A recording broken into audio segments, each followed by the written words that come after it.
right, let me make sure we live real quick. Here we go. Get a couple people in here real quick. All right, looks like we are live. Let me see. Hold on.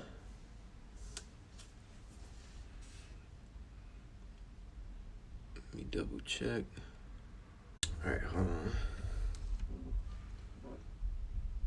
Yo, what's good? It look like we are live. All right. I just want to say thanks for watching this video. And here's the intro. What up, what up? It's your boy Trey Little Go Crazy. And y'all already know what time it is. I want to say shout out to everybody in the chat. I want to say shout out to everybody that's watching this video live. I also want to say shout out to the Patreon members, because without the Patreon members, I wouldn't have as much like support as I do on YouTube. If you want to look into the Patreon is for the people who want to help out this channel and for artists who want to have video calls with me and get review on their music and stuff like that, right? Today, I am talking about gun control and my thoughts on it. So I'm about to, just a heads up, I'm about to be doing a marathon basically, because I lost like, I think about 300 subscribers in the last couple of weeks. So I'm about to go crazy on the uploads just to get my channel up, you know what I mean? So if you're someone who supports the channel, make sure you like these videos, make sure you like it, make sure you subscribe. And if you know, just say if you want to see a specific type of content from me, make sure you drop it in the comments as well. I want to make sure I'm making videos that y'all want to see and talk about things y'all want to hear about, just so people aren't getting annoyed. I think the people who are unsubscribing might either be fake accounts or some accounts who just, I don't know, for some reason just want to unsubscribe. So gun control is a big thing that a lot of people are talking about. It's a big thing that's going on right now with the whole political I guess climate of right now. You know, a lot of YouTubers, a lot of gun YouTubers are talking about gun control. A lot of people who are super pro Second Amendment. And I just figured, you know, since I'm someone who is a social justice advocate, I figure why not talk about it from another perspective? Because, you know, the thing about today's climate politically is like you have to be all in right or all in left, right? It's like if you're going to be somebody who fights for social justice, then, you know, people put the pressure on you to make it seem like you have to want to abolish the police, right? And then if you're somebody who says, I don't want to abolish the police, then they make you seem like, oh, you might be racist, right? So it's so polarizing right now. It's tough. So I like to talk about a lot of different things and basically challenge people's thoughts and also try to figure out a way to critically think through these issues without just saying, oh, I'm going to support this person and everything they do, right? So here's gun control is something that I know specifically like Joe Biden is pushing. And, you know, from what I've looked at and from what I've researched, he wants to make it harder, and his team wants to make it harder to basically get access to them, and they want to limit what you can do on weapons. And I don't know exactly where he got the idea from. I know he had a video about, you know, wanting shotguns as home defense and all that stuff, right? And here's my opinion on that. So, by the way, just to throw this out there, I'm not, you know, a Republican or, you know, social justice advocate like I just said it, right? Just because I support some of Biden's policies doesn't mean I support everything. So here's the thing about gun control. So I do believe that banning guns and making them harder to get, I do believe that isn't going to make a huge difference on what happens in, you know, with the shootings and stuff like that, right? So let me elaborate. So we all know that putting restrictions on the civilians isn't going to do nothing but slow down the civilians. So for example, I live in Detroit, right? I live kind of close to downtown, but I still live in the neighborhood of Detroit. So, you know, if there's restrictions on home defense and on guns, it's only going to affect me. Because the people who are, for the most part, going wild and are in the streets, they're the ones who are getting the guns illegal. You know what I mean? So it's not really going to affect them, you know. So if they have to register something, they're not going to register it because they're getting it illegally anyway, right? So that's my thought on that. The other thing is like you make it harder for, so if they say, oh, you're only going to have shotguns. So home invasions usually have big groups of people. And I grew up in the street, so I've seen a lot of stuff. I mean, I know what it's like. I know how people get down, you know what I mean? So you don't want to be that guy with a shotgun and, you know, you're just boom, boom. And then there's like 5 guys coming up to your door with extended automatic weapons. And, you know, even though automatic weapons are illegal, like, dudes get them in the street. You know, I hear shots ringing out in my neighborhood often. You know, it used to be like once or twice a month. Just brrr, and I'm like, what the heck? You know, to the point to where one of the bullets actually hit the house and went through like our extension. We have like an extension on our house or whatever, and it went through that. It was only drywall, but I was kind of like tripping, like, yo, like this just went through the house, but it wasn't the brick.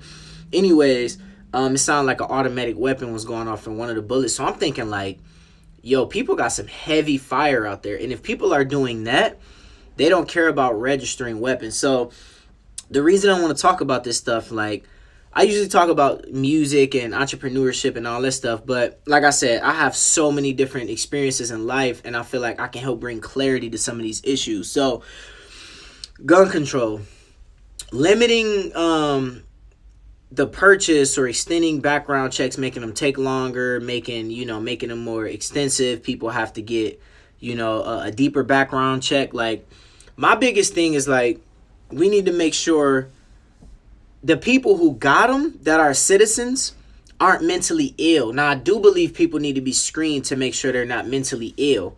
There's a lot of people that's mentally ill. So you got 2 different problems when you think of like guns, right?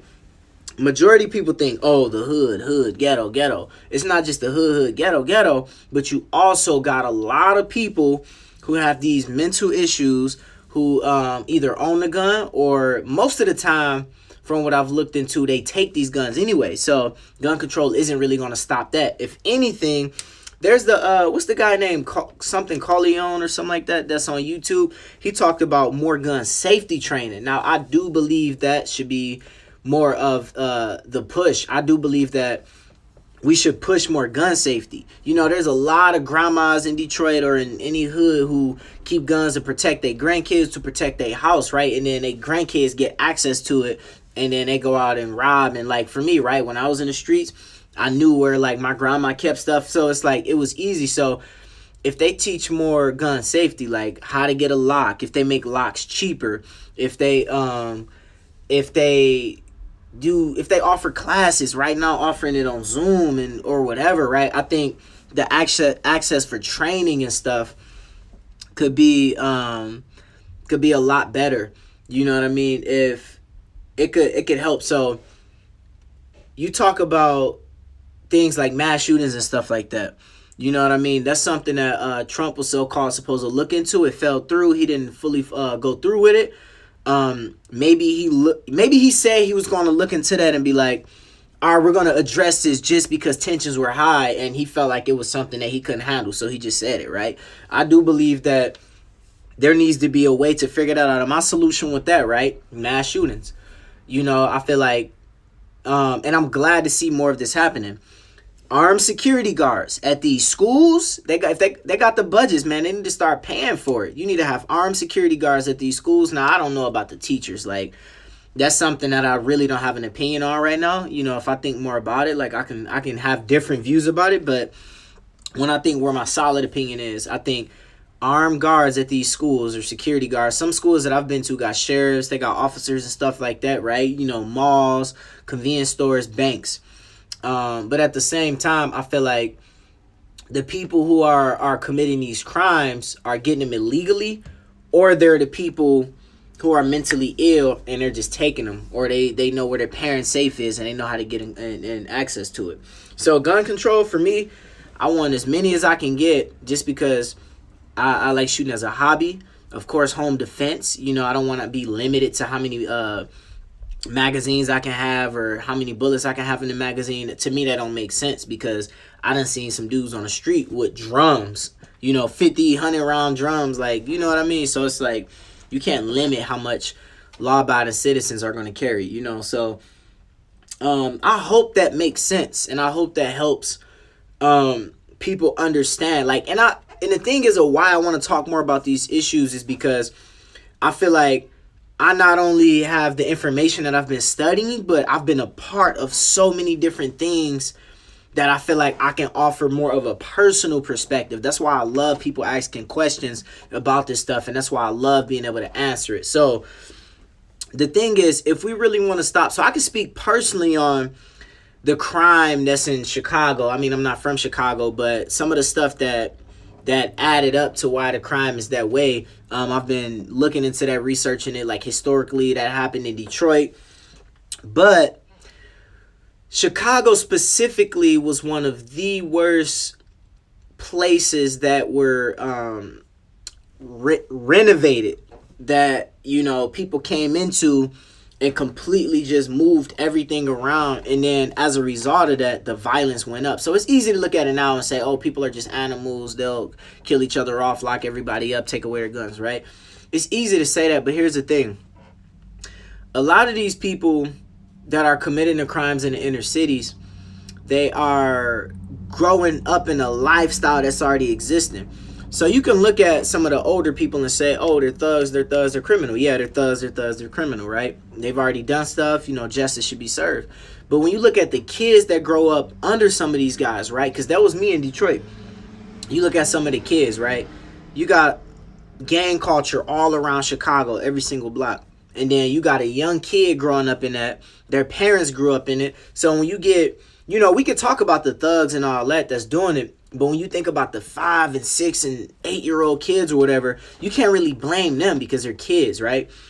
So you blame their parents. Okay, their parents grew up the same way. So now the kids are growing up, going to school, and then eventually getting distracted by all this gang activity. Schools closing. There's not a lot of access to prerequisites for like sports or whatever, right? Centers and basketball centers, boys and girls clubs. There's not a lot of those things. So people get caught up in it. And then you look at like the way that people, you know, you had these project homes tore down where there was people who had these organized groups. So they got split up and then they had to spread out, and then the crime spread out. And then what happens is you build, you know, condos, and you build stuff that's here that attracts people with money. So then the people who are poor only get to live in certain areas that are terrible. So then you got people going crazy. So I can get more in depth to that, but that's the reason why people are going wild. When you look back, you got to do a lot of research, and you got to really look into history to see why it's set up like that. And it's like a trap.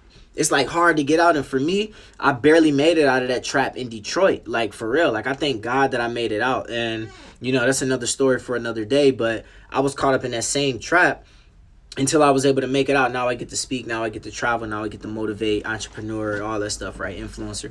So when you look at that, gun control isn't going to fix that issue. There has to be things like more funding, better education, better jobs, better opportunities. And that's the thing that we have to really go into and attack together. Like there has to be a system to go in and fight that system. Like it's bigger than just motivational speakers, and it's bigger than just people going in and passing out money. Like there has to be a full plan and a full system to combat what's already been done. The damage that's been done is just a ripple effect at this point. So now when we look at that, it's like, all right, there's solutions, but it's going to take a full plan and a full system. Now when we look at mental illness and how these people that are doing these mass shootings, like, you know, people have to figure out how to monitor people who they know have these illnesses and that have these different signs of people having trouble, you know.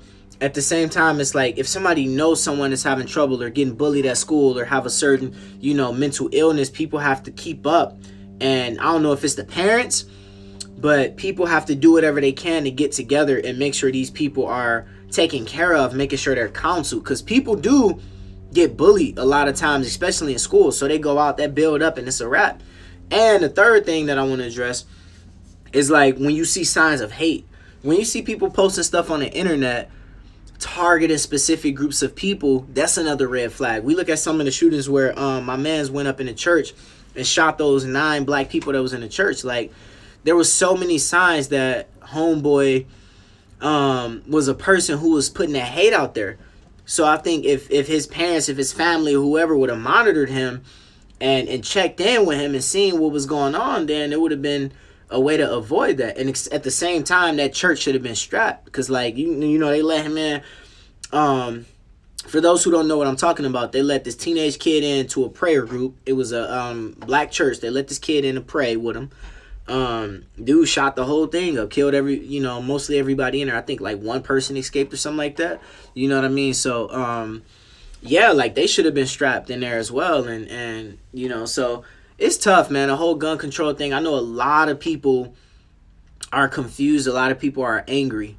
And what happens in these situations is the people who are the most extreme usually get the voice, and that's what causes most of the confusion, because the media want to push the most extreme and the loudest, most divisive voices, and I think that's going to keep stirring up more problems, so yeah, when it comes to that, like, we just have to start having more conversations and more work, and not just writing it off. But there's so many different things that can be done, but it's going to take a lot of work, so with all that being said, I don't believe gun control is the answer. I don't believe that taking away guns from law-abiding citizens I don't think that's gonna solve anything, So that's that. At this point, I kind of want to open it up a little bit to see if the people that's jumping in, if they got any questions about anything. I want to start doing that at the end of these videos, kind of allowing people to ask questions, allowing people to talk, and then we can address certain things, and then I'll break these videos up.